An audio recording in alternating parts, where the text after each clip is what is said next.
মুন্সিগঞ্জ সদরে মেঘনা নদীতে অবৈধভাবে বালু উত্তোলন নিয়ে দুই গ্রুপের দ্বন্দ্বে গুলিবিদ্ধ হয়ে দুজন নিহতের ঘটনায় রেশ না কাটতেই এবার দুই গ্রুপের উত্তেজনায় এক অন্তঃসত্ত্বা নারীকে গুলি করে গুরুতর আহত করা হয়েছে। এ ঘটনার পর ঘটনাস্থল থেকে আহত নারীকে উদ্ধার করে মুন্সিগঞ্জ জেনারেল হাসপাতালে ভর্তি করা হয়েছে। শুক্রবার ৩১ জানুয়ারি সকাল ৯:৩০টার দিকে আধারা ইউনিয়নের কালীরচর গ্রামে এ ঘটনা ঘটে।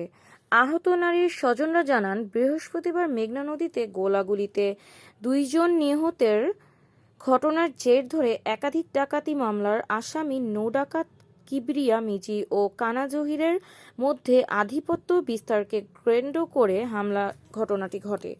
পুলিশ জানায়, সকালে কিবরিয়া গ্রুপের সদস্য রাজু সরকারের বাড়িতে হামলা চালায় কানা জহিরের ভাই শহীদ শাহিন ব্যাপারী সহ তার লোকজন।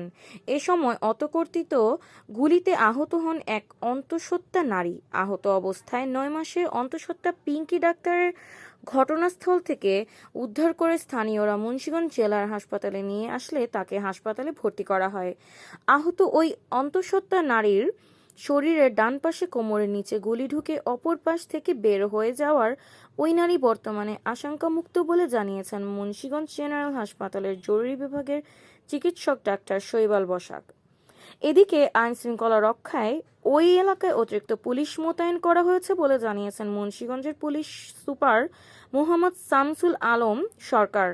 এর আগে গতকাল বৃহস্পতিবার রাতে মেঘনা নদীতে কিবরিয়া মিজি ও কানা জহির গ্রুপের সংঘর্ষে নিহত হন মুন্সিগঞ্জের কালীরচর ও চাঁদপুরের মতলব এলাকার দুইজন। এ ঘটনায় গুলিবিদ্ধ হয়ে গুরুতর আহত হয় আরও একজন। পরে তাকে আশঙ্কাজনক অবস্থায় রাতেই ঢাকা মেডিকেল কলেজ হাসপাতালে রেফার করে চিকিৎসকরা। এদিকে মুন্সিগঞ্জের গজারিয়ার মেঘনা নদীতে বালু মহালের নির্ধারিত সীমানার বাইরে গিয়ে নদীর পার ঘেঁষে বালু উত্তোলন করার সময় স্থানীয়রা বাধা দিতে গেলে চার রাউন্ড ফাঁকা গুলি বর্ষণ ধরা হয়। এ সময় নাহিদ নামের এক যুবক গুরুতর আহত হয়।